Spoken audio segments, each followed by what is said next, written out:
लूट का उन्होंने देखा कि बाई इलेक्शन में वोटों के लूट के बाद भी 2 सीटें उनके हाथ से निकल गई, बम्पर लूट होने के बाद भी।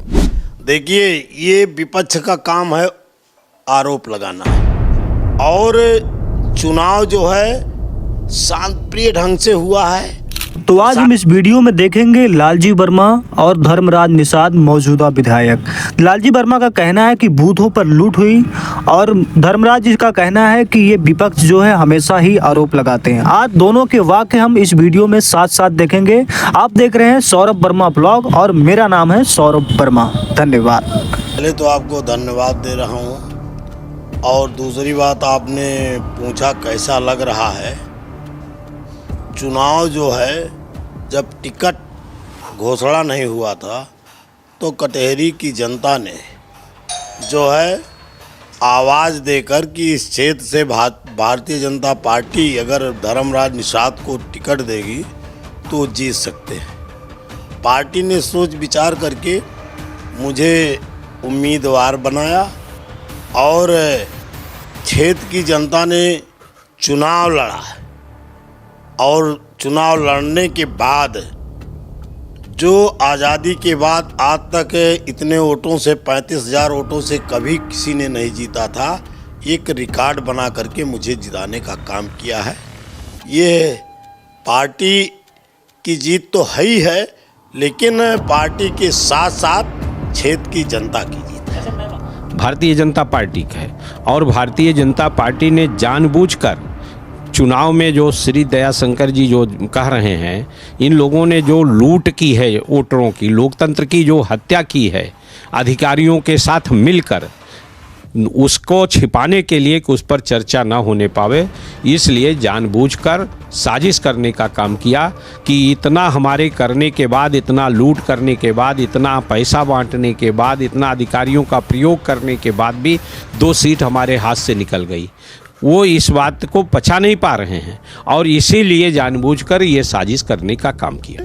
माननीय बहन जी ने उसकी समीक्षा पूरी तरीके से कर करके, और वोट के जिस दिन गिनती थी उसके दूसरे दिन ही माननीय बहन जी ने इस बात को बता दिया है कि ये शासन प्रशासन की मिलीभगत से और ईवीएम के माध्यम से इस तरह से बेईमानी करा करके ये चुनाव भाजपा ने जीतने का काम किया है।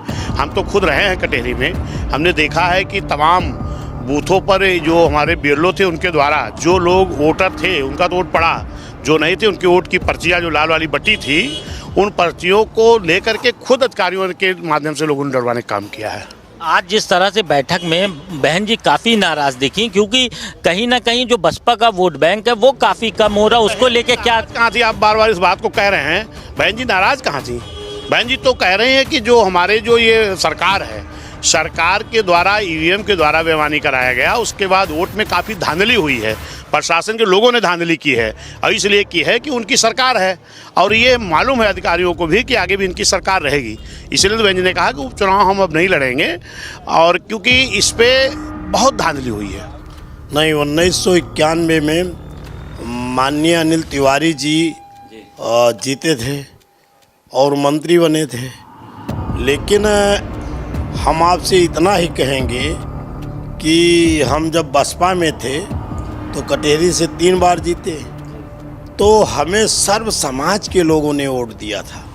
और आज जब मुझे भारतीय जनता पार्टी ने मुझ जैसे गरीब के बेटे को जो टिकट दिया, तो कोई ऐसी जात नहीं है, कोई ऐसा धर्म नहीं है जो मुझे चुनाव लड़ाने का काम न किया हो, और वोट दे करके कमल पर बटन दबा करके मुझे जिताने का काम किया है। शोभावती वर्मा ने तमाम तरीके के आरोप लगाए कि मुसलमानों को बाहर नहीं निकलने दिया, वोट नहीं डालने दिया गया, उसके बावजूद भी जो है आप जीते। देखिए, ये विपक्ष का काम है आरोप लगाना है, और चुनाव जो है शांतिप्रिय ढंग से हुआ है, प्रशासन ने शांतिप्रिय की व्यवस्था किया है, और कोई ऐसा बूथ नहीं है जहां पर मुसलमानों ने वोट ना डाला हो। मुसलमानों के बूथों पर वोट जो है समाजवादी पार्टी को दे करके जिताने का काम किया है। पर्यवेक्षक भी टहल रहे थे, लेकिन कहीं भी कोई ऐसी शिकायत नहीं हुई जहां उनके मतों को रोका गया, मुसलमान को वोट नहीं डालने दिया। हर जगह लोग जो है अपने वोट का प्रयोग किए और वोट दिए। लेकिन जनता जो है, सर्व समाज के लोग का जो मन बना था, इस बार भारतीय जनता पार्टी के धर्मराज निषाद जो एक पिछड़ी जात के हैं और एक गरीब परिवार के हैं और इनको 15 साल इनका कार्यकाल देखा, जो इन्होंने भाईचारा बनाया, लोगों के दुख में शरीक हुए और इस क्षेत्र का विकास हुआ, ऐसे लोगों को जिताने का मन बनाया और जिता करके आज मुझे लखनऊ भेजने का काम किया।